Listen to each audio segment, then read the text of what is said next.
from years of me saying, this is the rest of the conversation, how you can use mindfulness to prepare for your interview, how you can use it to prepare for the GMAT or GRE, how you can use it as an MBA student to manage things like imposter syndrome and indecision and jealousy and working with difficult team members. Hey, this is Avi Gutman with another Ask Me Anything event brought to you by quantreasoning.com. I invite you to join me live next time. We do this every Saturday at 11 a.m. Eastern, and you can attend for free by starting your free trial at quantreasoning.com.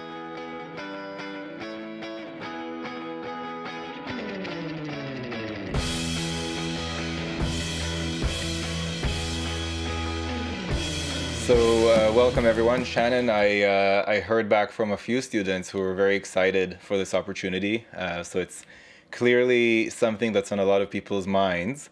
And I guess part of what we're going to talk about today is how to get it off their minds. But I'll let you speak to that. So again, welcome and take it away. Thanks, Avi. I really appreciate the invitation. My name is Shannon Reinard Demko. I'm based in Atlanta in the US, although today I'm in Santo Domingo in the Dominican Republic. In case you're thinking that's a very nice living room, it is, and it's not mine, and I'm not responsible for how nicely it's decorated. I have been working in the graduate admissions space for about 20 years. I spent about 10 years as an admissions committee member and then a director of admissions at Emory University's Gazweta Business School in Atlanta and at American University in Washington, D.C. And then in 2013, I made a transition into admissions coaching. In my day job, aside from MindfulMBA, I actually work as the senior director of a program called MBA Prep, which is a US-based, it's in an organization called MLT, or Management Leadership for Tomorrow. It's a US-based diversity nonprofit that supports diverse individuals on their path to senior business leadership. So I run an nonprofit admissions coaching program and also do admissions coaching on my own through MindfulMBA, which I also founded in 2013. And so those things are somewhat concurrent. It's becomes harder and harder to encapsulate all the things that I do, but I'll lean into the MindfulMBA side, saying that now since 2013, I've been working on the other side of the admissions table with applicants, advising them on all aspects of their MBA and graduate business applications. And so I think one of the biggest transitions that I made there was seeing the GMAT or the GRE through the eyes of the test taker instead of the admissions committee, and being on the journey with the applicant instead of as the admissions committee member, just encouraging them to do well, and hopefully you'll meet our average. So hopefully we can admit you. Now I'm in it, and I have been now for almost 9 years. What happened when I started coaching is that, again, for almost 20 years, I've been an avid practitioner of yoga and of mindfulness and meditation. And almost immediately I started to realize how my own personal practices could probably benefit the individuals that I was working with. And in very short time, I founded MindfulMBA really as an opportunity to continue the conversation that I was having with the individuals I was coaching. At the end of the advising call, minute 59 of a 60-minute call, we would have talked about essays, and we talked about interview prep and personal clarity. And they would say, wait, but can we talk about that breathing stuff you do? Or can we talk about that? And I would say, I would love to, but we're out of time. And now I have somebody else. So MindfulMBA started as a blog that I would post, and all the posts are still there. I think there's hundreds of posts from years of me saying, this is the rest of the conversation, how you can use mindfulness to prepare for your interview, how you can use it to prepare for the GMAT or GRE, how you can use it as an MBA student to manage things like imposter syndrome and indecision and jealousy and working with difficult team members and things like that. It all works together. And so from there, I started having opportunities to work with organizations around mindfulness, doing mindfulness trainings, often in the MBA space, but not exclusively, sometimes in the business space. I work with business schools, I work with companies, and I work with individuals. And that really is, for me, my most satisfying work, is the opportunity to work with individuals at any part of their admissions journey, but utilizing mindfulness and imparting some of the wisdom that is present in these thousands of years old techniques that support us in a very real way in our everyday lives to move in the direction that we feel compelled to move in. For everybody on this call, I assume that direction is pursuing a graduate business degree. But whatever it is, if you change your minds later, mindfulness is still there for you. And it helps us get out of our own way, and realize what it is that's kind of going on in here that's preventing us from taking the knowledge we have and externalizing it to get it on the board, get the score that you can actually get, or whatever it is that you're trying to achieve. So I guess in summary, I'm an admissions coach. I'm also a career coach at this point. I'm a yoga teacher. I have a 500-hour certification with Yoga Alliance. I'm a meditation and mindfulness instructor. I did my training at the Center for Koryu Mindfulness at Duke University in 2015. And I'm someone who's just really passionate about bringing these tools into this space. And I really do see myself as being of service in doing that, because once you learn them, they're yours, for life. And the journey takes itself from there. I love that you call it Mindful MBA, and I love that the whole thing is called mindfulness, because to me, the biggest difference between success and failure in the GMAT is whether you approach it in a mindful way, and I'm talking about approaching each individual question, or each passage in reading comprehension, whatever it is that we're looking at, we can approach it mindfully, or we can approach it mindlessly. And a big part of what we do here at Quant Reasoning is bringing the mindfulness in, kind of instead of algebra, long addition, long subtraction, long multiplication, and long division, which of course are all very mindless procedures that we memorized as children, and now we just execute without really thinking about why it works or what are the concepts or principles that allow it to work. And the thing is that the GMAT is really cleverly set up to test those very principles, which we don't think about when we're operating mindlessly. So I just wanted to kind of put that in there.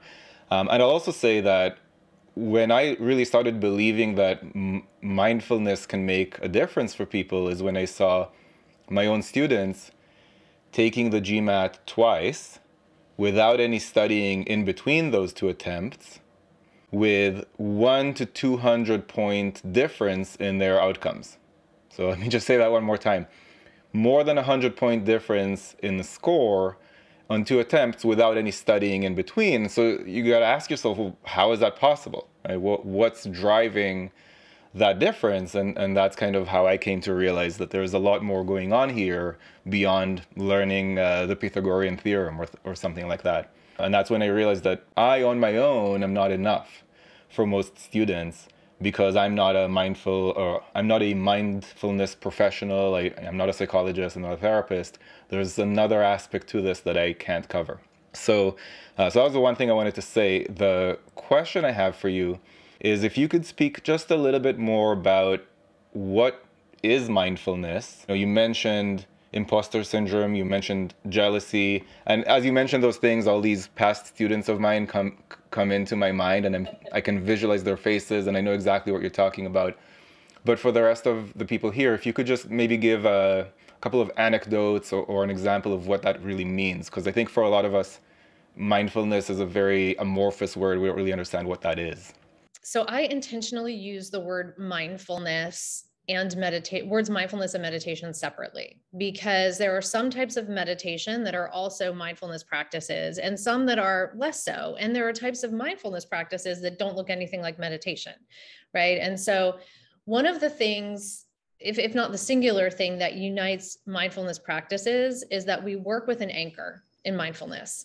So mindfulness doesn't presume that we can stop the thoughts of the brain, that we can stop the brain from being distracted and interested in what's going on both outside of us and also inside of us. It leads with the idea that your brain thinks like your ears hear, or your eyes see, or your skin feels, to the extent that they function fully. It's an organ, and it does what it does, and that we can either choose to be intentional about what it does or not. We can just let it do its thing and follow and go along on the ride. So all mindfulness practices have an anchor, which is something that we come back to when we get distracted. So the presumption you will probably get distracted is there, right? You come back to it. In many cases, that is the breath. In many cases, it isn't. But we can start with that because we all have it with us right now. We're all doing it. And it's one of the few things that the body does that is both voluntary and involuntary. Meaning if you forget about it, as long as you're alive, it will keep happening.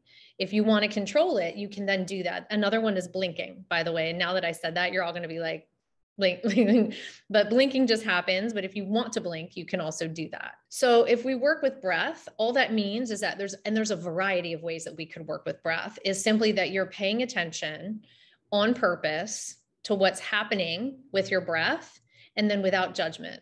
And that's the hard part. And we'll get to that. And that definition of mindfulness, I borrowed from a guy named Jon Kabat-Zinn, he's written prolifically about mindfulness. He's a New Englander in the United States and has a number of centers and things like that around mindfulness. And that's his definition: paying attention on purpose to the present moment and non-judgmentally. And I love that because it defies what a lot of people think mindfulness or meditation might be. So you think it's about checking out. If I'm feeling stressed, I have to get away from all the stresses of the world or whatever it is, so that I can be blissful and free of distraction and float on a cloud or something. But mindfulness says, no, we're going to plug in to exactly what's happening right now, so that we begin to exclude what isn't. And what's interesting about the way our brains work is that where they usually are is not here. So our thoughts are usually about the past, about the future, or in our imagination. We're envisioning a possible. So there's planning for the future, and then there's envisioning what might happen in the future. And that might be exciting and fun, or it might be really scary, right? But they are often not right where you are right now and nowhere else. And so mindfulness just tries to bring us back to like what's actually happening right now. And then to begin to see this current experience through the eyes of an observer. So mindfulness operates with the idea that there is a thinking mind and an observing mind. So if I asked you right now to picture whatever you last ate, right? Picture what it was. You can be like, okay, I'm picturing it. And the fact that you can tell me what you see in your mind is an example of the fact that you can observe your thoughts, right? You can observe what they are. What are you thinking about? You tell me, well, I'm thinking about what I ate recently. So there is space between our experience and our witnessing of it. And I know that sounds a little woo-woo right now, and I try to start in not such a woo-woo place, but that's important to think about in the context of the GMAT or the GRE as well, right? Any sort of standardized exam, is that you can be having a stressful experience.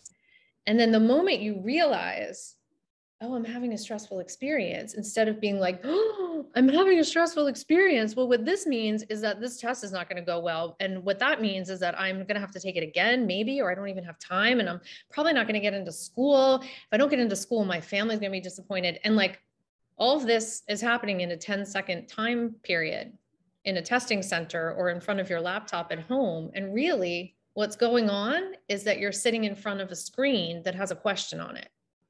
And that's it. That's actually the only thing that's happening. And even better, it's a type of question you've probably literally seen thousands of times before. There's nothing scary about that at all, actually, unless you decide there is and tell yourself a story about that you're being threatened, that you are in danger in this situation, right? In fact, it should be one of the most boring things that any of you, given how much you've practiced, should be one of the most boring things you do. Or it can be fun. Ooh, a new question. I don't know if I've seen exactly this one before, right? It can be what you decide it is. But ultimately with mindfulness, I'll go back to the original question, Avi, because I could talk about this for days, which is why I'm glad to be here. But is mindfulness is any activity that brings you back, gives you an anchor and brings you back to the present moment. So it can be breathing. You can meditate on, here I have a lip gloss, right? I could meditate on this. I could do a grounding exercise with this about like color and shape and weight in my hands. If I'm bringing all of my focus onto this thing in front of me, right, then I'm doing mindfulness. When I'm doing yoga, I'm doing mindfulness. Because if any of you happen to practice yoga, you know that like the teacher will always say, where's your breath? Come back to your breath. Do you feel your feet on the ground? Do you feel this? Like, what are you feeling? They'll bring you back into your body over and over again instead of, oh, I got to stop at the store on the way home and I forgot to call my mom back, and all that stuff that comes into the brain. The last piece of the equation, the definition that's challenging, is the non-judgmental part. Because judgment is our launching pad. Judgment is what sends us all out into the future, into the past, right? So, okay, I got distracted. I see that, I'm coming back. But then there's the story about what I think is now happening here and what it means and how it goes and who I am and whether I'm good enough for this and whether I'm ready for this and whether I've prepared enough for this. And that's supportive, like recognizing that and just seeing it instead of being in the midst of it, right? If you're able to see the story the same way that you saw the distraction, then you realize it's just a distraction, right? So the story is just another distraction. The same as any loud noise that scares you if the room is quiet and then there's a loud noise, right? The same way, like any external thing can be a distraction, the inside can be a distraction as well. Because if I use the example, the dramatic example I offered of the person who's taking the exam and gets a hard question or realizes that they're behind time, and then the story begins of, well, this whole exam is a mess now and the whole process is over and my career is over and my life is over and whatever, that's internal distraction. And the question I would ask in that moment is that true? Do you know that's true? No, what actually happened? Oh, I noticed the question is challenging. Oh, I noticed I'm a couple minutes behind where I want to be. You disrupt the flow of that thought and just bring yourself back to the present and go forward instead of going that way. There's a lot to be said on this. And the reason I'm so passionate about it, again, is because it's so incredibly useful on the GMAT, but it's also so incredibly useful in so many other spaces. And I will say that the thing that is so powerful about it, like I love that it can be used to help you achieve a particular goal, right? Like getting a top score on the GMAT. But if you keep doing this work, and I'll talk about, recommendations that I have for practices and things like that. If you keep doing it, eventually you learn how to sit with yourself in all kinds of situations without being afraid of whatever it is that's coming up. Recognizing that emotions are neurochemical experiences that we have and we can't avoid it. Someone says something that upsets you, question pops up that scares you because it looks hard at first. Somebody, a car honks at you in traffic. These things are upsetting and you're going to have that chemical response in your body, but it's what happens next that makes all the difference, right? And it's not being afraid to be uncomfortable or angry or scared and just being like, oh, this showed up. Okay. The cool thing about emotions is that chemical experience of feeling an emotion passes through the human body in about 90 seconds. But how many of you have been angry for longer than 90 seconds before? Why? Because you start writing the story. I can't believe she said that. You know what? She always says stuff like this and I'm tired of it. I'm going to, or you could just be like, well, that made me angry and see what happens next. And you can say, here's the cool thing is that we're not trying to become, monks or ascetic, anything like that. We're trying to be human, but isn't it preferable, at least to me, it's preferable that if someone says something that upsets me, I would like to respond from a place of calm. Even if what I'm about to say is that upset me and it's not okay. Right? Versus like, wow, you say the first thing that comes to your mind and then you've just made it worse instead of better and you regret what you said. And, we respond with intention. Even if we decide we're going to honk back in traffic, we do it on purpose instead of in a way that we end up regretting. A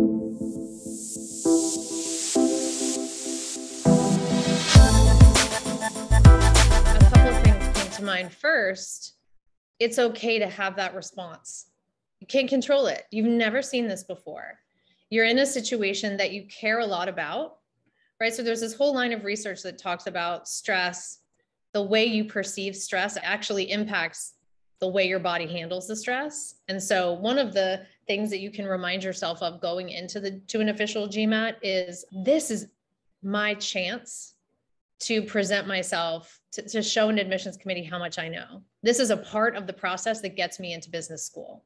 Because what starts happening when you feel a sense of purpose, not of fear, not of obligation, but of purpose, like, oh, this is a building block in a really great application that I'm working on. Your brain maps to someone who's experiencing joy and courage instead of someone who's experiencing fear or anxiety. But to answer your specific question, acknowledge that, like, okay, oh, this is new. That's okay. Here's something that I want all of you to know, is that nothing is going to happen in the GMAT that is not okay for you. Nothing is going to happen that is not okay, right? So the stress response that you're having is the same stress response that our ancestors had that enabled them to, most of our ancestors all around the world lived a lot closer to nature than I'm assuming most of us do right now. And they needed this really incredible thing our bodies can do called fight, flight, or freeze, so that they could survive in nature, so that they could jump high and run fast and lift heavy things and evade predators. We don't have to do that, especially not when we're taking the GMAT, but the same response is happening. And what we want to do is shift the body out of that and back into its normal operating state, which is called rest and digest. It's the opposite of fight, flight, or freeze. Okay. So first of all, the thing happens and you're like, whew, that's scary. Okay. Got it. The best thing that you can do in that situation is meet the body with the body. Okay. So instead of the clock is ticking, right? Remind yourself, I'm okay. This is okay. No matter what it is, this is okay. It is words on a screen. It is not a tiger chasing me. I'm not in danger here. The GMAT can do a lot of things, but it cannot kill you, literally, right? So this is okay. I'm okay. Take a deep breath. In through the nose, out through the mouth. If you can do that 3 times, perfect. If you can do it 1 time, perfect. So we talked about breath as being something that's both voluntary and involuntary. When you are in fight, flight, or freeze, the breath is not voluntary. It's shortened. It's designed to help you access immediate energy, right? To help your muscles activate and things like that. A deep breath is the opposite. When you introduce that into your body gets the information that we do not need to be in fight, flight, or freeze. Doesn't matter what your brain's saying. Tell the body, meet the body with the body, and take a deep breath. If you can make it 3, make it 3. Not like that. That's hyperventilation, right? But we want to breathe, ideally to a count of 3 or 4. And as you exhale, just soften your body down towards the chair. You do it again. These deep breaths, they stimulate the vagus nerve, which runs from the base of your brain all the way down your spine, right? And it lets your body know, okay, wait, we're going to shift out of this physical state into something else.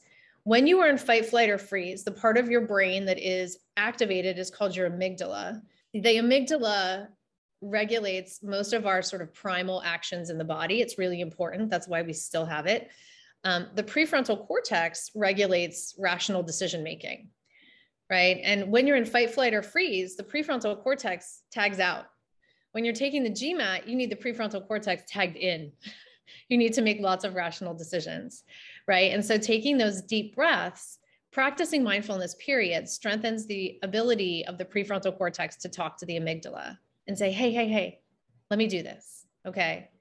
Right? It strengthens that. So practicing, even on a nice Saturday like today, right? Just practicing a little mindfulness is like going to the gym on a day when you're not going to try to run a race or catch a bus or something like that, right? So you know that if any of you take a bus to get around your town, it's a lot easier to do that, to run for the bus that's leaving if you're in shape. If you're not, it's harder to do that. So practicing mindfulness on a regular basis makes it a lot easier to use it when you need it. Instead of just like, okay, let me take a couple deep breaths and see if this helps. It will, but if you do it on a regular basis, it's even easier for you to get to that place. But what I would do, Jaideep, to answer your question is, first of all, remind yourself that I'm okay. First thing you need to know, hey, that stress response I just felt is okay. Normal, totally normal, uneventful. This is okay. Take a deep breath, if not 3. And then what you're going to do is focus intently on something on that screen. A letter, a word, a number, until it's the only thing you see. Because the only thing that you need to do is read. And that's it. You don't need to think about anything else. It doesn't actually matter if your first response to the comprehension section was that this is hard. We'll see. We'll see. But that takes you out of, you're no longer reading when you're like, oh my gosh, this. The amygdala is fired up. Everything's like, you're no longer just reading. You could be reading and discovering. I wonder if it actually is challenging. It might not be, right? But it's all about focus. Just come back. And that's the non-judgmental piece of mindfulness is, doesn't matter. Maybe it's hard. Maybe it isn't. Maybe I panicked. Maybe I didn't. But these are just things that arise. The panic arises, it can be gone if we just let it go instead of inviting it to stay with a story about how now it's going to win. The panic is going to win the GMAT, right? Like panic has taken over. No, panic is passing through. There's a beautiful quote from Pema Chodron, who's a mindfulness teacher with a really interesting life story. But she says, you are the sky and everything else is just the weather, right? So even when it's storming and terrible, like the sky's still there, it's just behind the clouds. Some days you can see it, some days you can't, but it never changes. And that part of you that can see your panic and make a choice about, let me choose to take a breath here. Let me choose to remind myself, this GMAT is not going to hurt me. These letters on this page, on this screen cannot hurt me. And I'm going to choose to read instead. That's the sky. It's making that choice.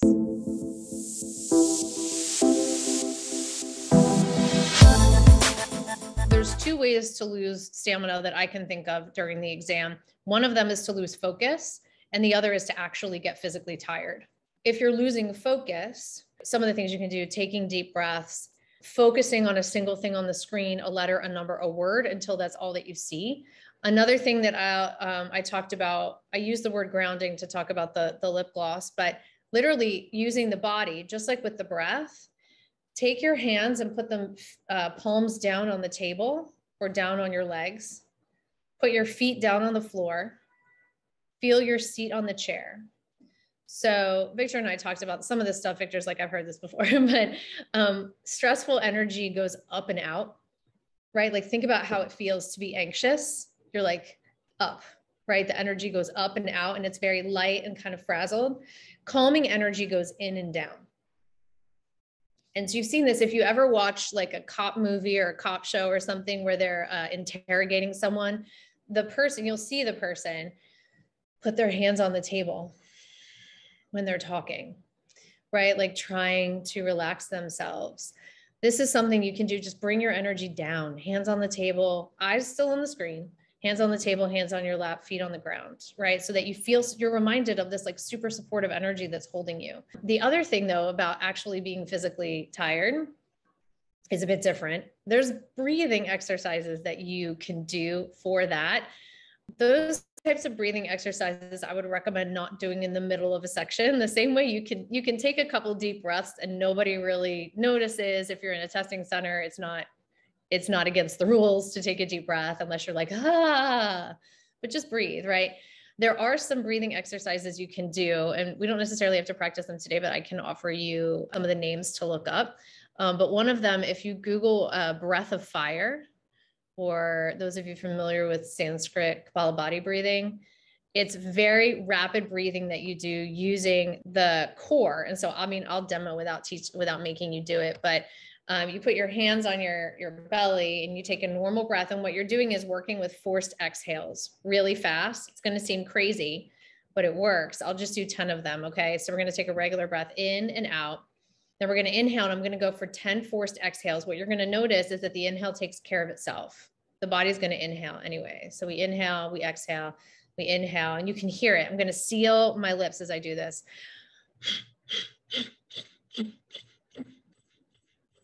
right? And you could see my body, the inhale. Every time I exhale, the next thing that happens is an inhale. Right. And so the traditional practice for that would be 30 of them, take a break, breathe, soften, do another 30, take a break, do another 30. This is the kind of thing you might be able to do in a quick like break between sections or something like that. But if any of you are trying this at home right now, or if you try it later, you feel it. It's like seltzer or like carbonation bubbles up here, because you're creating heat in the body to wake yourself up, right? This is the kind of thing that you can do. You can also do, all of these are kind of crazy, by the way, but I've lost all sense of pride about worrying how I like doing these breaths. So I'm happy to show you. You can do bumblebee breath, which has a very similar effect. Again, I would not do this in the middle of an exam, but perhaps between sections. Inhale through the nose, and then the exhale is with the lips sealed. You're literally imitating the sound of a bumblebee.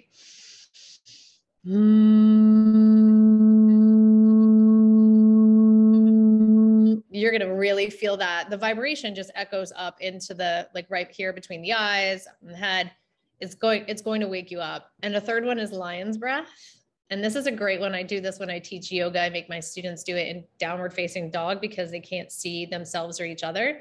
But you inhale, when you exhale, you stick out your tongue.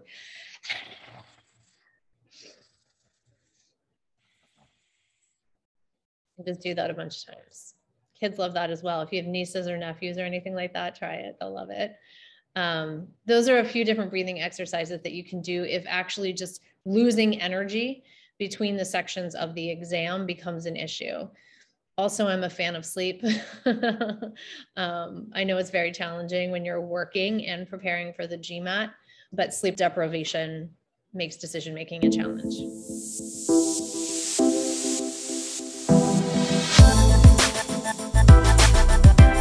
If I understand, you're saying that after about 15 minutes of consistent practice or study, you feel yourself starting to get distracted. And that's really normal because, again, the brain is trying to help you and is like, let me find other things for us to look at. Let me survey the environment just to make sure that we're safe and everything is still stable here. So that's really normal. I would say the first thing to try to do would be to again, we want to normalize that and be like, okay, my brain has wandered. That's okay. I would, in that state, take a deep breath and just focus like 1, 2, 3, 4, 1, 2, 3, 4, and come back and use some of the focus exercises to try to bring yourself back to the simple question that's being asked. What am I being asked here? Focus as much as possible. What am I being asked? What am I being asked? Just coming back to that.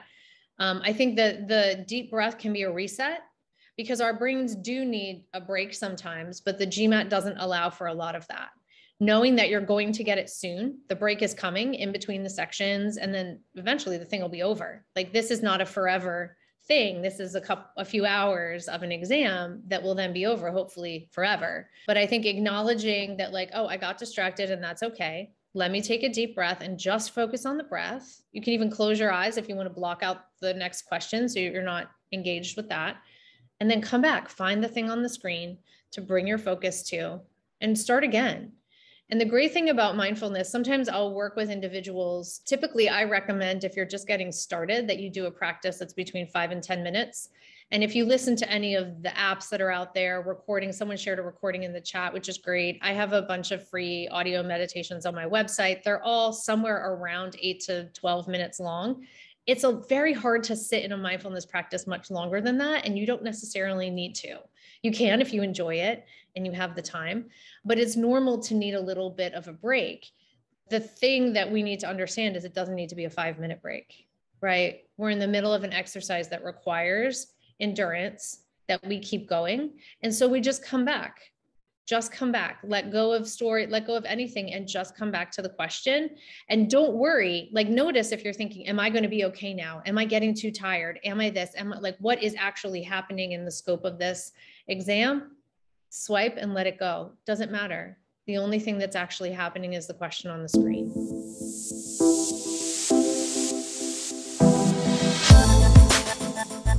What can we do every day? any type of time set aside for mindfulness. And that can be in the form of sitting and doing breath work, listening to a meditation from any of the apps or any of the links, my website or another, setting aside that time and committing to stay in it, no matter what happens, right? No matter how distracted. And some days, like, practicing meditation is not like a straight line to success. It's like, oh, some days I'm very distracted. It's very hard to sit still. Other days, the time goes by like this. And I'm like, well, where did that go? Did I fall asleep? What happens, right? The practice is simply the showing up part.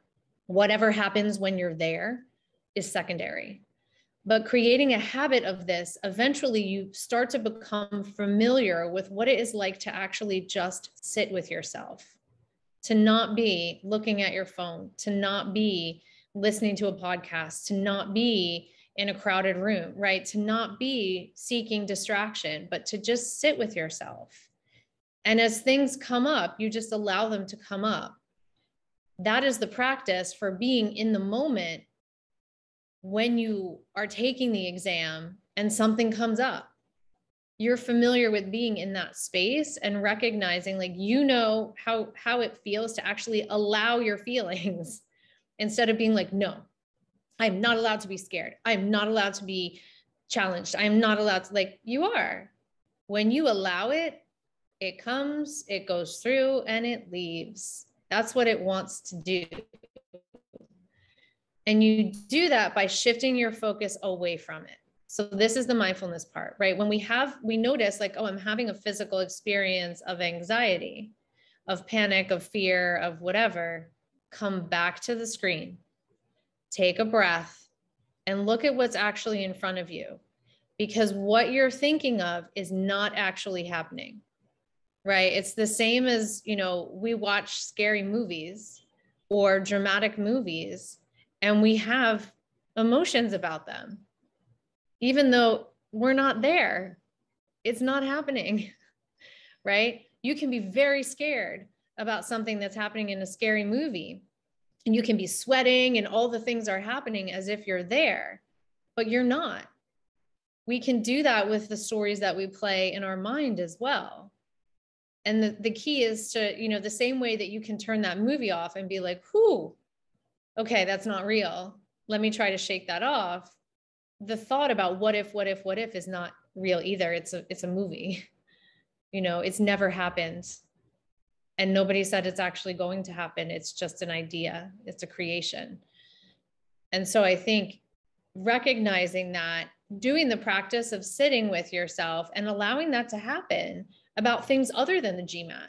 You might be worried about other things. You might have a day where you have a presentation to give or something going on that you're like, okay, I'm just going to sit with this and I'm going to let it be there. And I'm going to come back to my breath or my object that I'm sitting with as my focal point, or my yoga practice, or whatever it is. I mean, there's so many exercises. I could spend the rest of the day talking about different mindfulness exercises with you all.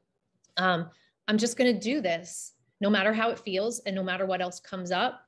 You're training your brain in a very real way, increasing gray matter in your brain and making it easier for you to come back to your focus when things happen during the exam, whether it's internal or external. You talked about, like, just taking the thoughts and pushing them out, right? It's like you have this protected space around you that's it's all clarity. It's all ease. It's just space. It's just you doing this exercise with the GMAT, which is actually just a computer game that you've played a million times before, right? It's you just getting to do that. And the rest of the world has to wait. Nothing else gets to come in. Like the analogy that I use a lot is when you're listening to something with your AirPods or your earbuds or whatever, it's like right here. And with mindfulness, like if that's your thoughts, we just pull them out. It's still there, but we're no longer paying attention to it. We're paying attention to something else. In Santo Domingo, it's the incredible traffic everywhere. Close the door to the balcony. It's still out there, but it's much different. When the door's closed and the curtain's pulled and I choose to be in here doing this instead of like, what's going on out there? I hear an ambulance. Is everything okay? It's out there. It's not what I'm doing right now. I'm doing this. Doesn't change what's happening. It changes how I experience it. And you do that by coming back. An ambulance goes by, I'm going to be like, oh, and then I'm like, oh no, wait, I'm doing this.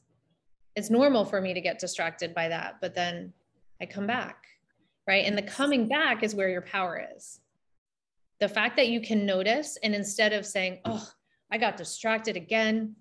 I always get distracted. I bet this exam is going to go very bad. You're just like, oh, distracted. Let me come back. Let me find something in front of me to ground me and just move forward. I'm just going to jump in and add a point here about how to handle a situation where I'm panicking because the question is too hard. I'm panicking because I read this RC passage and couldn't understand what it's talking about. I want to share with you all what I do when that happens. Yes, it does happen to me as well, where I get a question that's just way over my head and I just don't know how to approach it. I have a very cocky attitude on the GMAT. My attitude is that if I can't figure my way through this question, it's like, good job, you guys. You did it. You managed to write a question that's too hard for me. It doesn't matter if that's true or not.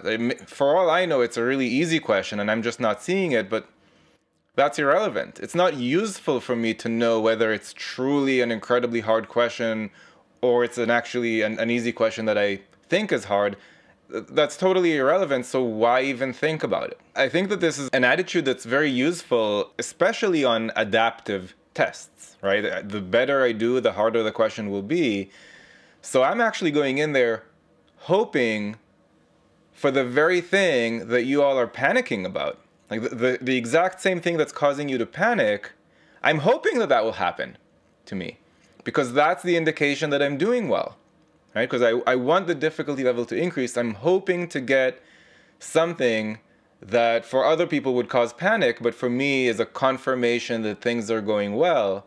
I think that's called reframing. It's like if you hear an ambulance and you think that ambulance is coming for you, because I guess it's better analogy is with a police car. If you think the police is coming to arrest you, then you interpret the sound of the siren very differently from if you're being robbed and you hear a police siren, right? And then you're happy to hear it. So it's exactly the same sound, but the framing around that sound makes your reaction to it very different.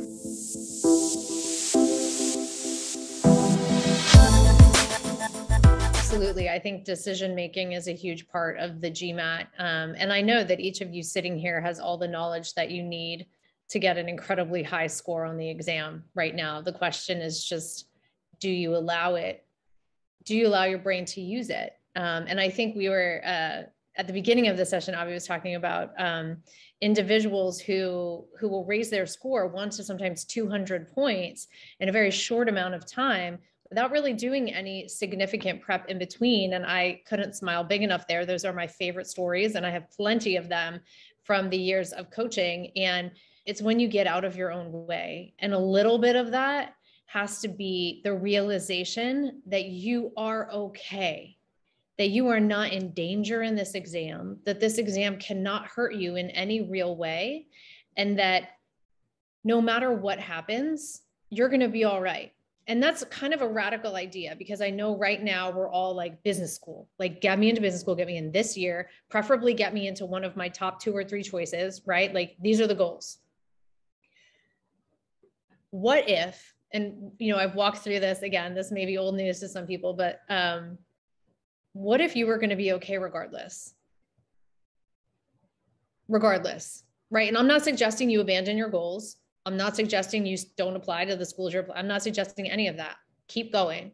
But what if you knew that it kind of didn't actually matter and that things were going to work out perfectly for you, regardless of how it goes? Avi used the word cocky, a little bit cocky with the GMAT. Part of that's because he's super prepared, but so are you, right? But the cockiness of like, things are going to work out for me, regardless of this. Hands down, every single time, that is the person who contacts me and is like, coach, you're not going to believe what happened. I went in one more time. I didn't tell anybody I was taking it. Or yeah, I didn't think I was going to have time to take it. A slot opened up at the testing center, whatever. And I was like, psh, what have I got to lose? And I went up 100 points. I went up, 200 points. It's when you realize, you remember that you are an incredibly strong applicant to business school. If you're on this call, you take this seriously enough that you are prepared in all areas of your candidacy. I'm quite sure of it. You're an incredibly strong applicant to business school. And I challenge anyone in the world to know, besides Avi, maybe to know more about the GMAT than you do at this point. Like, you need to walk in there like you own the place, as my grandmother would say. You could not possibly be more prepared. So like, just do it. Those are the people you ever watch in the US in basketball. Sometimes they'll invite somebody down to the middle of the court and just be like, hey, if you can make this basket from the middle of the court, you win a car or something like that. And they're just like, I'm not going to make this. And then whoop, there it goes, like straight into the basket, because they're like, doesn't matter. And it just works, right? In a lot of spaces, that's what's called flow. You let the energy go, you just let it do its work, and you get out of the way. I worked with a woman once who lived across the street from the testing center. And we talked about how, like, every day, like from her house, she could see it out the curtain. She's like, it's taunting me. It's, taunting me in my sleep. And so we worked with that. And this is what I do in individual coaching, right? There's advice that everyone can benefit from, but sometimes we really get into it. Like, what do you think is going on over there? What is the testing center doing to you? And eventually she called me and she went from a 510 to a 710 from one exam to the next. I mean, she was brilliant, and she just could not get over the story that this was like a torture chamber across the street from her, instead of like, oh, how convenient. It's right there.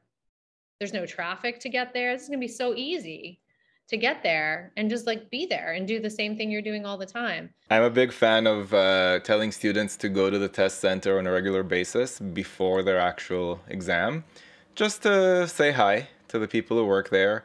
On your point of walking in like you own the place, that's hard to do if you're walking in there for the first time.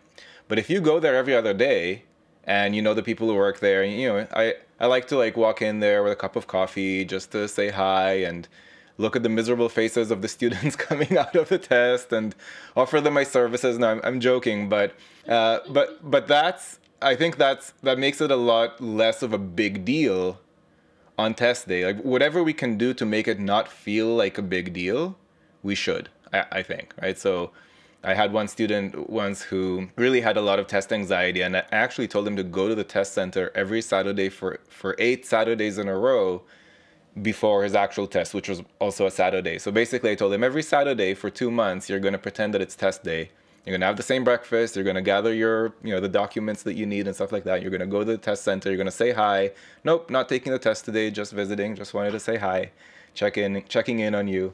And then go down to the cafe at the bottom of the building and do a practice set or something like that. And that really worked for him. He actually went to Harvard Business School after that. So it was a huge difference on his performance just from, he didn't do any studying over those 2 months other than maybe that one little practice set each Saturday when he got there. An anecdote from a student of a former colleague of mine, brilliant guy, was going to do really well and was waiting to get called into the computer room. He was on Facebook, as one does, while waiting for something. And then he saw that his ex-girlfriend just got engaged. And right after he saw that, he got called in to do his test, and he got a 470. And he went back a couple of weeks later and got a 740. So it just goes to show the difference that your mindset can make on your performance on this test. Sometimes I'll work with people who say, well, last time I got a 650 and I feel like it was a fluke. I'm not really that good or whatever. And like, the GMAT is way too smart for that. It's not possible to score better than you can actually score. It is definitely possible to score below your capabilities, right? And so practice exams, I think, are sometimes a little bit higher, but that's for mindset reasons too. But, there's no reason, if you're getting 700s on your practice exams and 500s when you go into the testing center, you're getting 700s. You are someone who's getting a 700, right? It's just a question of executing on that. And that is all just allowing it to happen. And all these exercises are really a path to that, to allowing yourself to do what you can already do. Shannon, what do you think about people who say, I need to bring my notes with me to go over them at the test center right before I go in? And I feel like that's going to alleviate my anxiety if I am able to go over my notes right before I get called into the computer room. What's your reaction to that? My gut reaction is no. And this kind of aligns with one of the questions being asked in the chat, which was probably intentional, Avi, about what can we do in between. My first reaction to that question was nothing to do with the GMAT. Breathe, do things you're allowed to do that don't have to do with the GMAT. And I would say the same thing. If it makes you feel better to have your notes with you in some way that is permitted, that you can then kind of put away before you go in there, fine. But I would encourage you to not look at them. You already know what you need to know. And again, I would say the same in the time leading up to the exam. Don't do a practice exam the day before your real exam. Like if anybody here has ever done like a marathon or a half marathon or something, you taper in the week before your race. And by the time you get to the race, you've barely ran for the past few days, if not mostly for that week, because you need your energy, you need your clarity. You don't need to be worn down. This is not like a quiz, like a history quiz in college. You already have the knowledge you need. It's a decision-making exam. You need your decision-making muscles to be rested. Bringing your notes with you to the test makes me think of a person who's going in for a tennis match, maybe in the US Open or something like a very high-level tennis match, bringing with him his notes of, if the ball comes into my right, I'm going to use my forehand. If it comes into my left, I'm going to use my backhand. If the ball falls close to the net, I have to remember to run forward so that I can reach the ball that's close to the net. But if the ball goes up and behind me, then I have to run backwards as fast as possible. Like, those would be the notes. And can you imagine that world-class tennis player going over those notes in the minutes before the match begins? I see a lot of you smiling and thinking that's a ridiculous analogy, but to me, they're identical. I can't imagine what on earth I would have on my notes going into the test center. So I just wanted to put out there, and I use that analogy on purpose because it is ridiculous, but so is bringing your notes with you to the test center. They're equally ridiculous.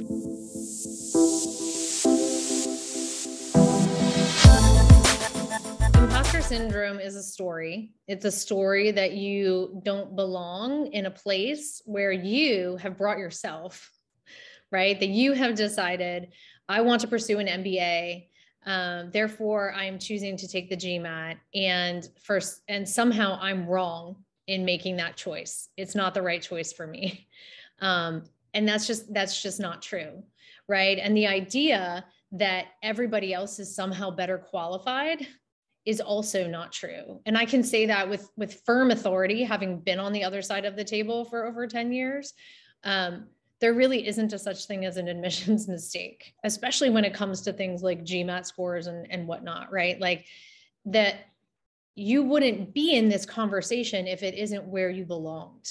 You have earned your way here, right? If you knew that an MBA wasn't for you, you wouldn't be at the GMAT table, but you are, right? But you are. And ultimately, the root of imposter syndrome is self-worth, right? Is whether you think that you are valuable enough to be there and that you belong at the table. And the question is, if you go to business school, are you going to do your best there?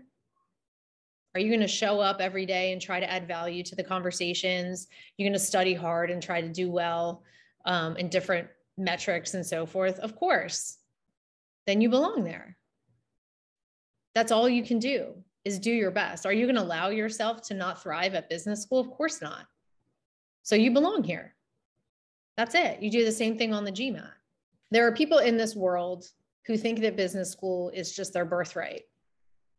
And their dad went, their mom went, their whoever went, their name is on the building, whatever. And they're just like, yeah, probably I'll go there. And they like sort of try.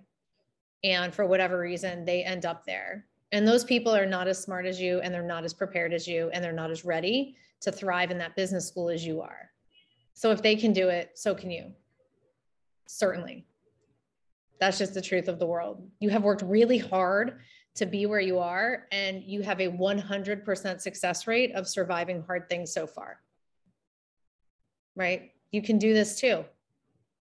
It's just another thing that doesn't have to be any harder than it actually is. It's something you do all the time. right? The tennis analogy is fantastic because how many hours has that tennis player practiced? And then all of a sudden they're afraid to get on a court.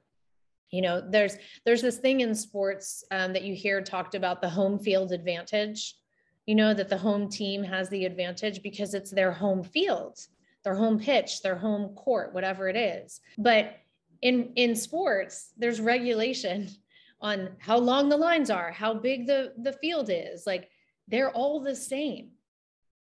They're all the same. The home one is not better than the away one.